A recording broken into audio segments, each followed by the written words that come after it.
Good afternoon. Charan's a good friend and usually வந்து நம்ம ஊரில் ஹீரோஸ் ஆடியோ லான்ச்க்கு வருவாங்க, ஹீரோயின் வர மாட்டாங்க. இன்றைக்கி ஹீரோயின் இருக்காங்க, ஹீரோ இல்லை இங்கே. But I heard he missed the flight and it's been dubbing till 5 in the morning அப்படின்னு கேள்விப்பட்டேன். இந்த படமே வந்து 15th ரிலீஸ் பண்ணுறாங்க, 16th. அதுக்காக லாஸ்ட் மந்த் எவ்வளோ கஷ்டப்பட்டு ஒர்க் பண்ணியிருக்காங்கன்னு எனக்கு தெரியும். I've met Charan over the past 2-3 weeks in Hyderabad and day and night work போயிட்டுருக்கு. I wish the team all the best for this film. Charan is a very interesting person. அவருடைய அந்த lineage இருக்குல்ல, சிரஞ்சீவி சாருடைய பையன்றனால அவர் என்ன படம் பண்ணும் அப்படின்னு ரொம்ப கேர்ஃபுல்லாக தான் சூஸ் பண்ணுவார் அப்படின்னு நான் எப்போதுமே யோசிச்சிருக்கேன்.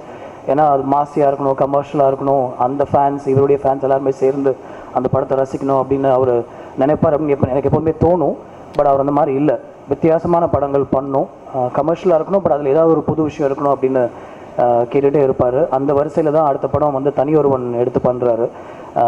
அந்த படத்துடைய அவர் பண்ணுறதுக்கும் அது வந்து எவ்வளோ கஷ்டப்பட்டு அவர் வந்து எனக்கு இந்த படம் வேணும்னு அவர் சொன்னார்ன்றது எனக்கு தெரியும். ஏன்னா நான் தான் ராஜா சார்கிட்ட பேசிகிட்டே இருந்தேன் அந்த படத்தை அவர் கொடுக்கறதுக்கு. இன்னொரு விஷயம் அதில் நான் ரசித்தேன்னா அதில் எனக்கு வருத்தம் தான், அவர் ராஜாவோட தான் அந்த படம் டைரக்ட் பண்ணியிருக்கணும் ஆக்சுவலாக.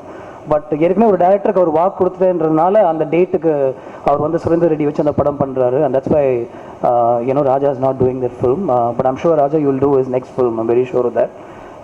So I'd like to wish this team all the very best, and I'm looking forward to this film. Thank you.